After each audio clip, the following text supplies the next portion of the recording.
Hi, I'm John Marcantoni. It's JONMARCANTONI from the Redress Movement. My name is V. Reeves. First name is just the letter V. Last name is Reeves, R-E-E-V-E-S. My pronouns are they, them. And, can we try vertical? And I'm an organizer with House Keys Action Network Denver, or HAND. Yes. Both V and I have prepared statements. We have been working with not just the community here at Edge of Lowry, but also at Whispering Pines, further east, both CBZ properties. I believe you also worked with Nome Street before it was shut down. So we've been actively engaged with these communities since last summer. So V and myself both have prepared statements, and we'll start with V. Today, February 18th, the city officially closes Edge of Lowry with 0 families living inside. The feeling this invokes is bittersweet. On the one hand, House Keys Action Network Denver has been working tirelessly for months using Colorado Health Foundation grant funds and the generous support of the community to relocate these tenants into safe, dignified housing. And for 24 families living here and 8 other families from other formerly CBZ managed properties, we were successful. That is worth celebrating. However, we found we were working against the institutions of the city and a court system which gave power to bodies that abused the tenants further in their most desperate time of need. As a result, our ability to support all who needed support was sabotaged time and time again. Where there should have been collaboration after we asked for meetings and open communication, there was secrecy and manipulation. While we outreached and provided housing navigation, a role that should have been filled by the city or the court-appointed management Property Solutions, we were continuously threatened with trespassing. Any success in relocating families to somewhere safe is owed to local community organizations and caring community members who stepped up when government failed. The police, once inside these towers, have been suffering for years, forced into accepting sub-living standards and threatened with eviction from CBZ management staff, who collected cash payments and refused to provide or acknowledge any of their tenant rights. When CBZ management was fined and put on trial, the tenants thought this may mean they'd finally be free from this abuse. However, the city and court-appointed bodies at both Whispering Pines and Edge of Lowry, PMI Aspire and Property Solutions respectively, only continue to perpetuate their inhumane treatment. Here at Edge of Lowry, Property Solutions immediately introduced 24/7 armed off-duty police security to patrol the units. Seeing armed guards in full tactical gear watching children play outside or ride their bikes was a common occurrence. In my conversations with Property Solutions, they regularly implied that the people, not the conditions, were unsafe. Due to my outreach and housing navigation, I spent most days on site, including some overnights. And they even had the audacity to ask me if I support the gang Tren de Aragua. This is like asking Palestinians and their supporters who don't agree with babies being indiscriminately bombed if they support Hamas. It is just pure racism. Instead of protecting these vulnerable families, they over-policed an already heavily discriminated against community. Their focus should have been on using funds to fix water access, heat, and lighting. But their priority was to put millions into expensive solar panel powered high-tech surveillance over people who can't even turn the lights on. So here's what happened in the last month to Edge of Lowry families. Originally, once the closure was finally announced, Property Solutions' main strategy was for cops to knock on doors every day and remind people that if they were not out in 1 month, 2 weeks, 1 week, 3 days, they'd be arrested by Aurora police on the day of the closure. This daily harassment, coupled with the traumatizing ICE raids of December 17th and February 5th, scared many into leaving without any plan on where they'd go.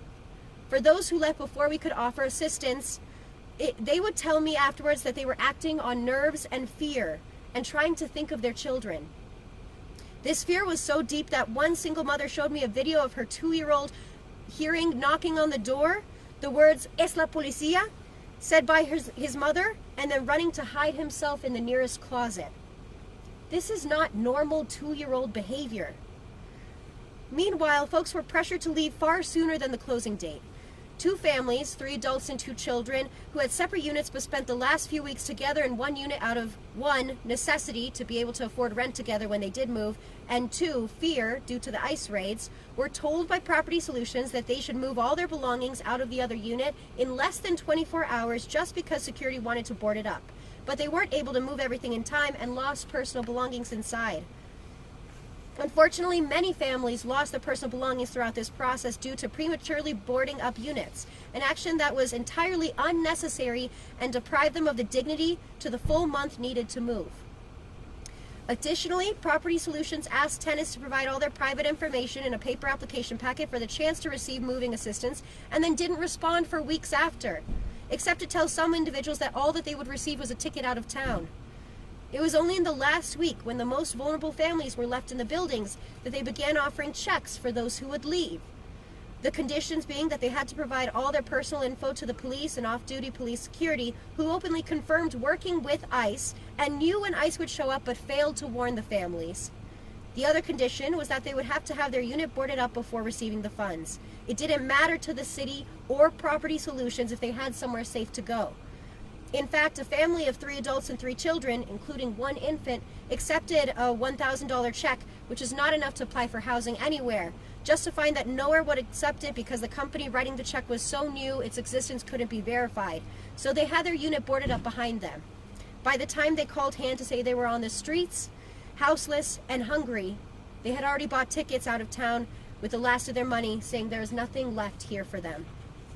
In the final days, Property Solutions acknowledged the sham checks by beginning to offer cash. But while they told hand that each family would receive $4,000, they only provided it to the families we personally advocated for, while simultaneously threatening those families for working with us, and tried to short the final few families with around $1,000. One of those families slept in their car in the frigid cold because they were hoping to save those funds, and it wasn't enough to find long-term stability. Any families who attempted to return to receive this assistance before it was being offered were threatened with arrest and detainment. Many of the Edge of Lowry families thanked hand and stated clearly that they knew that without the community intervening, most of them would have ended up houseless on the streets or detained and deported. While the city and their minions, Property Solutions and Denver Metro Security, will likely claim victory for having cleared the building of tenants before the February 18th deadline, the reality is that small community organizations and individual community support are what protected these individuals and families from being cast aside and discarded. In fact, it was the city and its partners whose actions were counterproductive to rehousing efforts, and we are left picking up the pieces, continuing to support those who are still living lives of houselessness or incredible housing insecurity as a direct result of the lack of accountability. 3 things must be done now.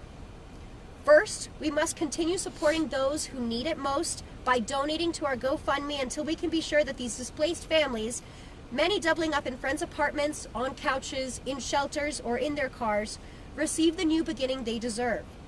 The GoFundMe is titled Support At-Risk Edge of Lowry Tenants and has full disclosure on how the funds have been used. Second, the harmful narrative perpetuated by a neglectful slumlord and his hired PR firm against these tenants has had local, national, and global impact for them and others who look like them. For Edge of Lowry, we know that the Americans, Colombians, Guatemalans, Peruvians, Sudanese, and of course Venezuelans, and those from many other backgrounds all deserve human rights and fair treatment. And we must now commit to socially and institutionally changing the harmful narrative that persists to ensure, for us to be able to ensure that all can pursue opportunities for themselves and their families in peace. With undocumented migrants facing more housing barriers than natural-born citizens, housing policy must reflect this. We cannot allow their identity to strip them of their rights. Finally, we must establish institutional protections for tenants to make sure that when landlords outright fail their roles and the court appoints a temporary replacement, the tenants are not then further abused and traumatized by the predecessor. Receiverships must be held to a higher standard, one aimed at improving quality of life, not continuing to neglect tenant rights. These families have been through enough pain, and they deserve safe, dignified housing for themselves and their children.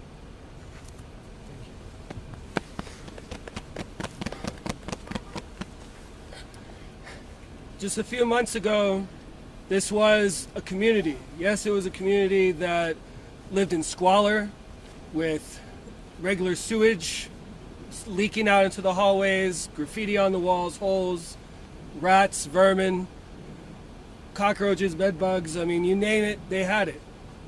But it was a thriving community. If you drove up to Edge of Lowry, you saw kids playing outside, people hanging out with friends. There was, in many ways, more lively community here than in some nicer apartment complexes where neighbors don't even know each other, even though they could live side by side for years. We, myself, with the redress movement and V at hand, and also our partner Nate over at East Colfax Community Collective, we work together to organize many of these tenants to form a tenants union. And within just a couple months, all those efforts were torn apart because of the intimidation of the receiver over at Whispering Pines, PMI Aspire, and also, as we've seen in the last 2 months, the receiver here, Property Solutions. Doesn't even sound like a real name. But these companies, when they took over the buildings, set up these security cameras which intimidated, frightened residents. And they told us this. They had regular patrols with armed guards.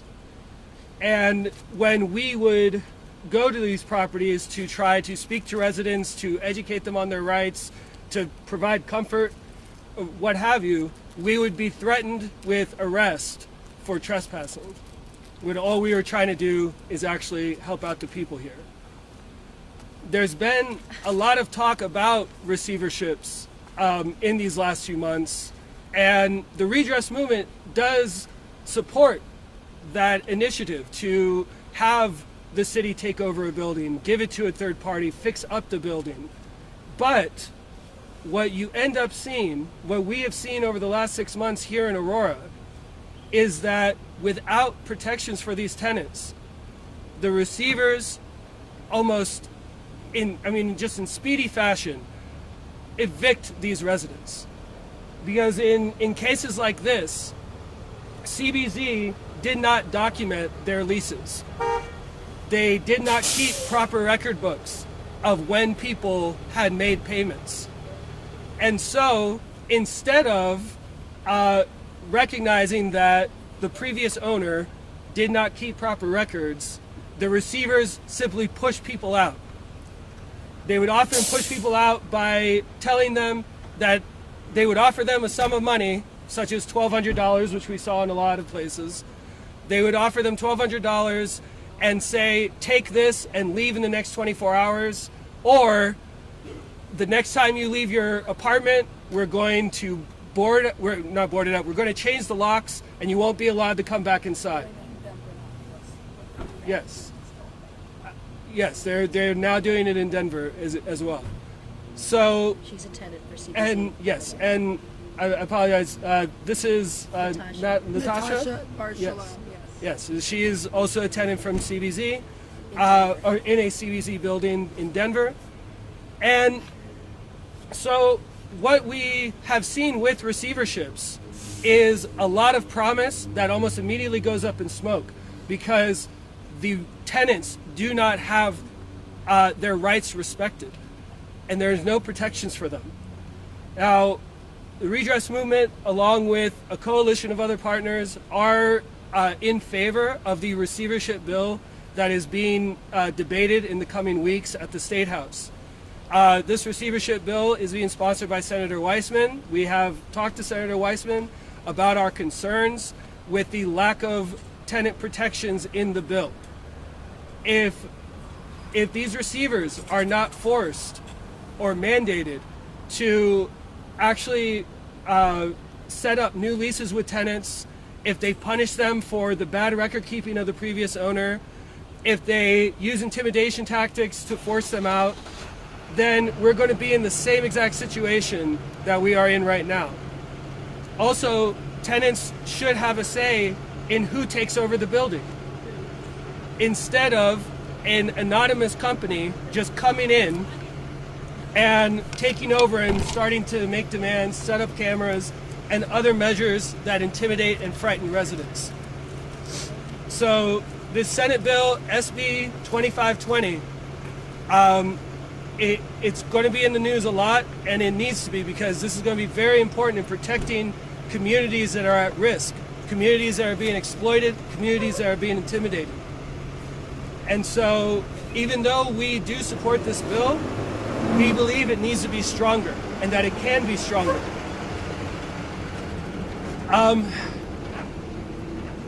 Finally, this has been such a heartbreaking last 6 months, because while the national and local media and also local officials here in Aurora depicted these communities as being full of criminals and being involved in gangs, we got to know these people, we got to know these families. And sure, there were some bad actors in these buildings. Of course, there's bad actors in every building. The vast majority, I would say 99%, were just hardworking individuals and families. And they had to be dehumanized in the press before anyone decided to step in to put a halt to CBZ's practices that they have been doing for years. There have been complaints about CBZ going back at least to 2018, and the city of Aurora did nothing. They only did something when it got on Fox News. And that is a big problem. And that is why organizations like Redress, like HAND, like East Colfax Community Collective, why we're on the ground trying to embolden residents to stand up for themselves.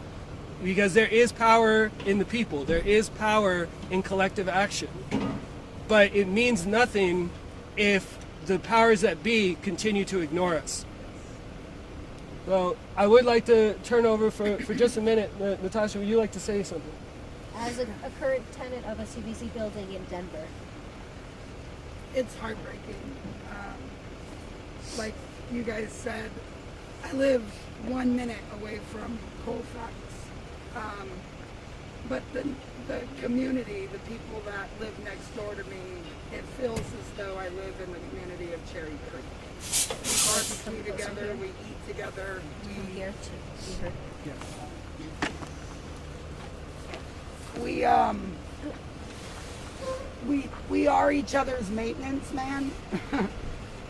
We're each other's support. Just 4 days ago, I had a piece of paper slide through the door. We have a new manager. We've had 5 managers in the last 3 months. The last manager actually reached out and offered me the position of being property manager where I live. Was hired and spent most of my time training, listening to him get very emotional about how much he hated the position that he was in. The prior manager was Colombian, and I think knowing the truth was starting to really get to him. But long story short, I ran out when I saw that paper come from underneath the door. And the piece of paper, I wish I would have brought it, but I just woke up. I'm a nonprofit owner and I have a big event coming on Saturday, so I've been very busy. But the piece of paper pretty much is them confirming a lot of what we're talking about. Horrible turnover with management, backed up maintenance issues, really just a piece of paper showing proof that our building has been abandoned. Due to the multiple property managers, we've also had the way we pay rent has changed. We no longer pay rent the same way we pay rent when we first moved in. Money is not accounted for, the ledger does not add up, which is why most of us have not paid rent, because when we were paying rent, you guys were saying we weren't paying rent. So I run outside, I meet the new manager. Very rude, let's just say that. He pretty much told me to shut up. He doesn't really care about the problems. Right now, they're not focused on anything besides trying to get caught up with maintenance. And he pretty much told me that if I have a debt, they'll wipe it clean, but I need to move out tomorrow. Wow. He brought up that I've been on the news. He pretty much said that I was strong-arming him and being aggressive. And I said, if you're seeing my tonality come off kind of assertive, maybe not aggressive, but this is an abandoned building. Like, I don't know if you guys are willing to take accountability for the fact that it may seem to you like we just don't want to pay our rent, but that's not the problem. There's no way to pay rent. There's no working portal. There's no response to emails. It's just a nightmare. 2 months ago, I had the maintenance man from the Pennsylvania location, who's like in his 50s, crying in my living room, telling me that he doesn't know what to do and he no longer wants to work at the company. And he had said that they were charging him rent and had him living in one of the condemned buildings in Aurora. I come from California. My grandmother was a property manager. Low-income apartments are going to have issues, right? And it takes every party involved, from the tenants to the maintenance men to the landlords, to take accountability and do our part. And in this situation, it's not the tenants that are not doing our part. Okay, we're like doing things for each other and coming out of pocket to keep our neighborhood a neighborhood that we're proud of. But unfortunately, I'm really the only one left. Everybody has moved out because we're watching what's happening in Aurora, and it's only a matter of time that they're going to condemn our building the more we talk about it, which makes it really difficult to be here, because me being someone that's building a nonprofit from the ground up, I'm not in a financial situation to move out and have to start all over again. I actually moved into this property by getting a grant from the Denver Foundation, and I used that money to move into a property that I didn't realize had this narrative all over the news, and I'm already in it now. So our hope is to have either a nonprofit or someone step in and take the building versus allowing the city to condemn it, just so that they could gentrify a neighborhood that should not be gentrified. You should not build a modern building 1 minute away from a street that is saturated in trauma and drug use. Colfax needs people like us who actually care. I have 7,000 Narcans in my living room right now. I have boxes of donations. I spend 2 times a week outside on Colfax with the people, which is why I moved into that building, because it's a perfect location for the work I do. And for me, it's not about seeing it as work. It's acknowledging that where I come from, Vegas and LA, Colorado compared to those cities is a renowned city. There's a lot of beauty. I've become the best version of myself here. And because of that, it's very difficult to have so much respect for a city where there's nothing but a saturation of pain everywhere. I can't ignore it if I tried. My heart won't let me. So I appreciate you guys being here, because people are really going through a mental game that's really unnecessary, all behind money. Like, this is what this is about, you guys. This is about money, and this is not cool. This is not cool, especially to put a target. I lived in Colombia for a year, and I ran a call center there, and 90% of my employees were Venezuelan. These people come from a country where their main focus is not the dollar bill, it's the quality of life. And they came here with the help of America, chasing an American dream, to be put in situations like this, right, and targeted as the bad guy. Shame on you. It's fucking disgusting, bro. Right. It's disgusting. Thank you so much. Final thing that I want to say is that the redress movement has set up a page for Denver tenants where tenants can report issues going on in their buildings. Of course, a lot of attention has been paid on CVZ management and PMI Aspire, but there are many, many, many more exploitive landlords. and they need to be held accountable. So, we're going to be posting that link on our social media, making it available so that people can report these problems and that we can take action. Thank you.